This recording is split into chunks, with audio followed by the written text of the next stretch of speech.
जय हिंद दोस्तों, भारत की राजधानी दिल्ली में इस वक्त एक प्रोग्राम चल रहा है जहां पर भारतीय स्टार्टअप कंपनी एग्जिबिट कर रही है। और ख़ास बात है कि स्वदेशीकरण पर जिस तरीके से फोकस किया गया है तो उसी तरीके से यहाँ पर हथियार शोकेस कर रखे हैं, या आप वेपन सिस्टम हमें समझ सकते हैं उन्हें शोकेस किया है। ऐसी एक कंपनी है जिसका नाम है जैनगू, और इस जैनगू ने जो बनाया है वो है autonomous remote weapon control system. क्या खासियत है इसकी और ये हमारी आर्म फोर्सेस के लिए कितना भरोसेमंद और फ़ायदेमंद हो सकता है, ये जानने की कोशिश करेंगे। सर, आपका गुड नेम? मुनीश। सर, पहला क्वेश्चन मेरा है कि ये जो खास तरीके का सिस्टम आपने बनाया है जिसमें कि एक गन माउंट कर रखी है, एक राइफल माउंट कर रखी है, ये सिस्टम क्या मतलब किस चीज़ के लिए आपने बनाया है स्पेशली? ओके, ये सिस्टम है आपका रिमोट कंट्रोल वेपन स्टेशन भी आप कह सकते हैं इसको। तो इसमें टोटल आपके 3 सिस्टम है। एक आपका इंटेलिजेंस सिस्टम है जिसमें सेंसर लगे हुए हैं, कैमरा है और आपका रेंज फाइंडर है। और इससे ये जो है टारगेट की ट्रैकिंग करता है, मतलब ऑब्जेक्ट आइडेंटिफिकेशन। आप उसमें टारगेट को सिलेक्ट कर सकते हैं, फिर टारगेट की ये ट्रैकिंग करता है and if you confirm then it can shoot at the target. Second system है जो वेपन सिस्टम है, जिसमें ये वेपन माउंटेड है। तो इसमें अलग अलग टाइप के वेपन इसमें माउंट हो जाते हैं। हमने इसमें 2 टाइप के वेपन जो हैं वो टेस्ट किए हैं। एक है सिग, जिसमें जो है 7.2 mm की जो कैलिबर की गन है, जिसका आप शॉट देख सकते हैं वहाँ पर है। और AK-47, AK-203 भी कंपैटिबल है ये। थर्ड सिस्टम है आपका रिमोट स्टेशन।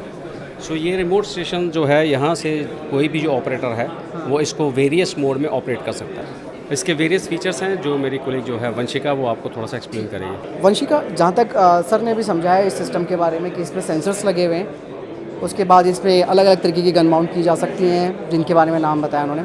अब बात आती है ये इससे रिलेटेड कौन सा सिस्टम है? ये इसको कंट्रोल करने का सिस्टम है। इसके अंदर मल्टीपल मोड्स हैं जिससे हम इसको कंट्रोल कर सकते हैं। एक तो इसमें स्कैनिंग मोड है। अगर हम इसको स्कैनिंग मोड में डाल देंगे तो एज़ लॉन्ग एज़ वो कोई ह्यूमन डिटेक्ट नहीं करता तो वो स्कैन करता रहेगा उस पैरामीटर में, जितना हमने पैरामीटर सेट किया है। मे बी 180 किया है तो 180 डिग्री में पैरामीटर स्कैन करता रहेगा। As soon as it detects the object तो वो स्कैन करना रुक जाएगा। या फिर मैनुअल मोड, जिसमें हम टारगेट को नेविगेट करके कि इसको शूट करना है and then we confirm the fire. We select the target and the target will be tracked and then we confirm fire, और फिर उससे शूट कर सकते हैं। हाँ। अब बात आती है वंशिका कि ये जो सिस्टम है इसकी टेस्ट एंड ट्रायल्स जैसे ये वीडियो में मैं देख रहा हूँ वो किए गए हैं। हाँ, ये कल ही टेस्टेड हुआ है हमारे तो रिस्पॉन्स कैसा रहा? अच्छा था।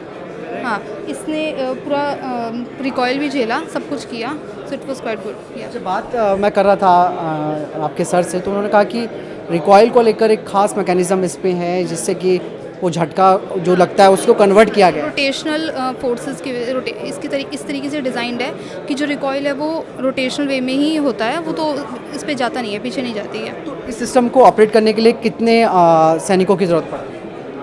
इसको ऑपरेट करने के लिए एक की बहुत है। या अब जब बात आती है ड्रोन्स को लेकर और स्वार्म ड्रोन्स को लेकर, अक्सर देखा जाता है कि ये जब मैसिव संख्या में आते हैं, काफ़ी ज़्यादा मात्रा में आते हैं, तो ऐसे में अगर ये सिस्टम अगर लगाया है हमने वहाँ पर जिसमें हमने गन माउंट कर रखी है, तो ये क्या उनको न्यूट्रलाइज़ कर सकती है? हाँ, क्योंकि वो बहुत सारे हैं, तो अगर हम उसे ऑटो फायर मोड में डाल देंगे, जैसे ही उसको ड्रोन डिटेक्ट होगा तो it will shoot the drone, it will go to another drone, it will shoot the drone, तो वो कॉन्टिन्यूस मैकेनिज्म यही रहेगा। हाँ, इसमें जैसे कि अभी ह्यूमन मॉडल डिटेक्ट करा है तो सिमिलर ड्रोन का है, तो वो ड्रोन को डिटेक्ट करता है और ड्रोन को शूट करेगा। कितनी रेंज में डिटेक्ट कर सकते हैं? अभी इसकी रेंज हमारी 100 डिपेंडिंग ऑन द कैमरा, क्योंकि अभी ये इस कैमरे पे है तो इसकी अभी 100 मीटर्स के राउंड है, बट वो बढ़ सकती है। टेस्ट तो बहुत कम होता है इसका। हाँ, लेकिन क्योंकि वो कैमरे की स्पेसिफिकेशन है, जिस तरीके की रिक्वायरमेंट आएगी उस तरीके का ही कैमरा फिर इसमें किया जा सकता है। यस, हाँ, फुली एडजस्टेबल है। तो जहाँ एक चीज़ और मैं आपसे पूछना चाहूँगा कि ये जो सेंसर्स, ये सारा सिस्टम जो है वो क्या मेड इन इंडिया है या फिर कुछ हमारी अभी डिपेंडेंसी है फॉरेन? ये पूरा का पूरा hardware, everything is made by us, made in India.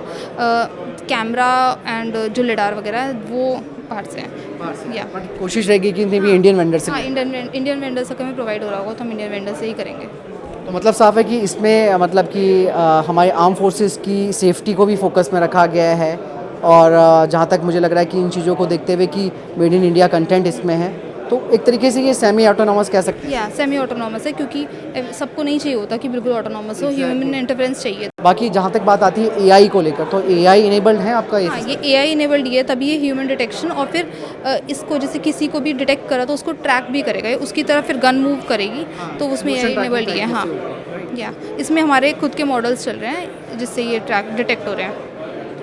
तो दोस्तों आपने जाना किस तरीके से भारत की स्टार्टअप कंपनियां भारत को आत्मनिर्भर बनाने के लिए खास करके वेपन सिस्टम्स को लेकर ऐसा काम कर रही है जो वाकई में इनोवेटिव भी है, जहां पे हमारे सैनिकों को कम से कम जो कह सकते हैं इम्पैक्ट पड़ेगा और हमारे सैनिक मैक्सिमम डैमेज कर सकते हैं दुश्मनों पर, चाहे उनकी कमांड एंड पोस्ट हो या फिर उनके स्वार्म ड्रोन्स हो या लॉइटिंग मिशंस हो। तो चीज़ें इस तरीके से हैं कि जिस हिसाब से आत्मनिर्भर भारत को फोकस करते हुए भारतीय कंपनियों ने ये इनोवेटिव प्रोडक्ट तैयार किया है, डेफिनेटली ये गेम चेंजर होगा। मैम बहुत बहुत धन्यवाद आपका।